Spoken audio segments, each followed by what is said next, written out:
Let's get straight into it. I think they got it wrong. Vader is a huge issue for this show. The Vader problem has finally hit a breaking point.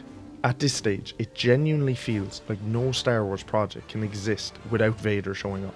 And don't get me wrong, Vader showing up isn't the issue. The issue is the fact that every time they bring him into a new project, they weaken his character.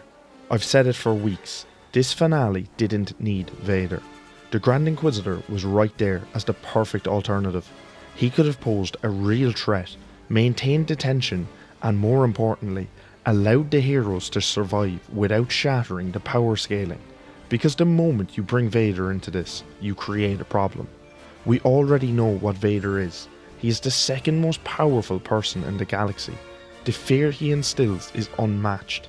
And this situation, this should have been one of the easiest cleanup jobs he's ever had. He is up against a broken Maul, who is barely able to walk without Daki's help. Devon, a Padawan, still figuring herself out, and Daki, a passive Jedi Master who likely survived Order 66 precisely because he wasn't a frontline fighter. And if it wasn't bad enough that Vader did not defeat this trio with ease, he actually had two of his Inquisitors with him, making it a 3-on-3. There is no version of this scenario where Vader should be struggling. This should have been a one-sided beatdown delivered by Vader. Instead, what we get is a prolonged fight where Maul, again, a man who can barely stand, is able to hold his own.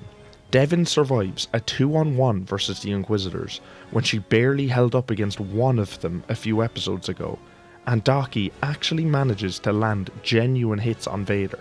Even later, we see Devon take about 5 hits from Vader and survive. That is an absolute joke. I'm waiting to hear the defense we always get when people see Vader struggle. He's just playing with them. But we've heard that excuse too many times now. It was used to explain why Ezra and Kanan escaped. It was used for Cal and Sayre.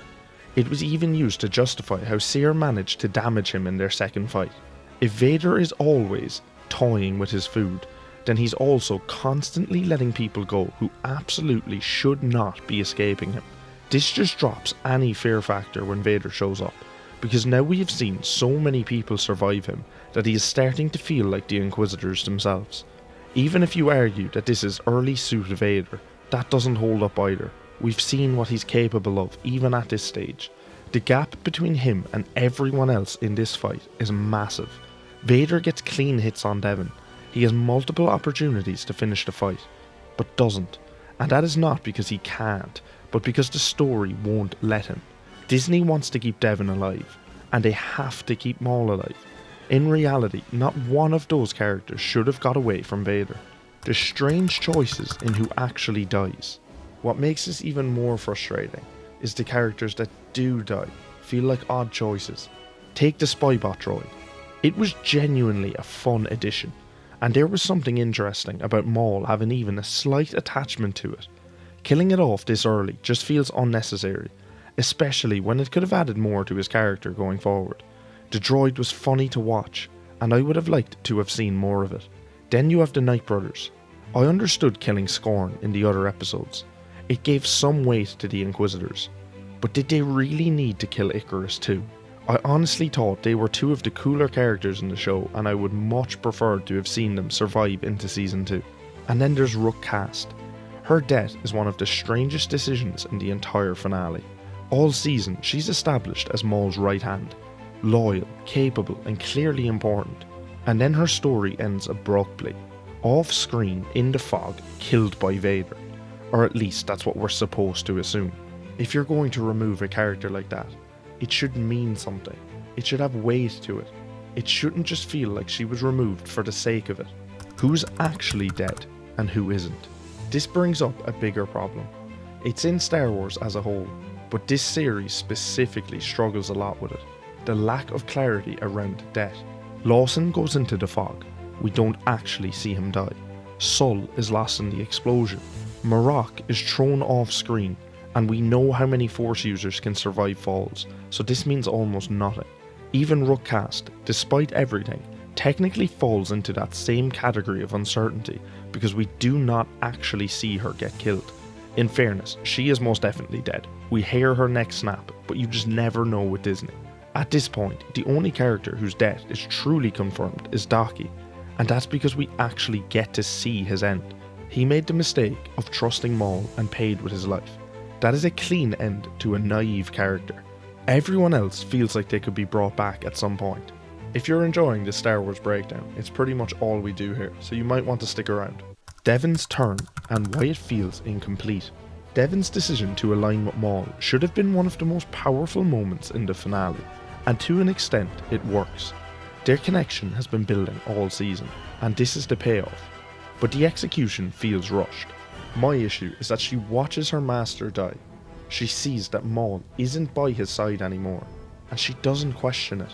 When she grips her saber on the ship, I thought she was going to confront Maul. I thought she was going to attack him, asking why he left Daki to fight Vader alone. But she doesn't. Instead, she doesn't even seem to notice that Maul essentially left him to die, and she commits fully to Maul and the dark side. The outcome of her turning makes sense, but the way in which they did it was a bit strange to me. We knew that Daki's death would be the thing to turn her, but I think there had to be a way to do it that didn't so blatantly implicate Maul. What Season 2 is clearly setting up. Looking ahead, the direction seems pretty clear. Maul training Devon is going to be the core dynamic. One thing I am looking forward to seeing is how Maul handles Devon. Even with all his anger, Maul's rage is controlled. He is a character that is always playing the long game, one that knows when to strike and when to disappear. Devon, on the other hand, clearly lacks control. That could be a problem for Maul, because if Devon cannot learn patience, then she will be of no use to him. Then you've got Two Boots, who has been tasked with getting Riley to his mother.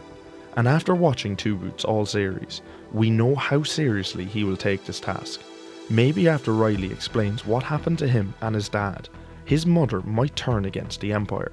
But to me, it feels almost inevitable that Season 2 will reveal that Lawson survived.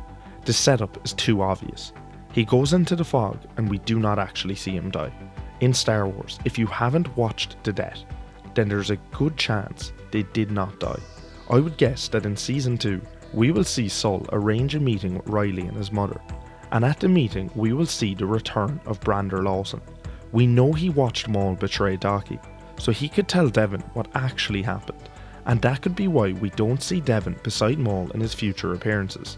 I don't know if I'm the only one, but I genuinely feel like Star Wars has brought back so many characters from the dead, that when we watch a character die, the emotion of it just doesn't hit the same.